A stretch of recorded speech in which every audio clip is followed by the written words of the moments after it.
તો ગાઈસ આજે આપણે આવી ગયેલા ખાલી ગલતેશ્વરથી 2 કિલોમીટર આગળ એટલે સાપુરા ગામમાં. અહીંયા ફોટા પાડવાની બેસ્ટ જગ્યા છે. જો તમને બતાવું, જુઓ ખાલી અહીંનું લોકેશન જુઓ તમે, છે ને જોરદાર. જો હજુ લોકેશન બતાવું તમને, આ બાજુ પણ જોઈ લો લોકેશન, એક નંબર લોકેશન છે ને જોરદાર લોકેશન.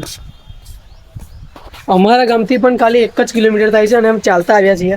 જો તમને બતાવું કેટલું જોરદાર છે ને, હજુ બતાવું કંઈક અલગ જ યુનિક વસ્તુ. હા જોવા કે ખાલી સાઉન્ડ ઇફેક્ટ કેટલો જોરદાર આવે છે, જોવા ખાલી તમે, છે ને બાકી મસ્ત. અહીંયા જોવાલાયક પણ સ્થળ છે અને અહીંયા ખાલી પબ્લિકને રવિવારે એકલી જ આવવાની હોય છે. બીજા કોઈ દિવસે આવવાનું હોતું નથી, કેમ કે બીજા દિવસે પૈસા નથી થતા. ખાલી રવિવારે એકલા જઈએ આવવા દે છે.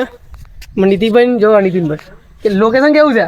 ચાલુ છે. છે ને જોરદાર, ફોટા પડવા હોય ને, જોવાલાયક પણ છે ને કંઈક નવું, કંઈક યુનિક છે યાર. તો તમે આવજો. હા મેં જોવા કઈ ગઈ આપણી ટીમ છે આખી એસએમ હિન્દુસ્તાની, અમે બધા જ આવ્યા છે. ખાલી ટોકી જોવા ચેવડી મોટી છે.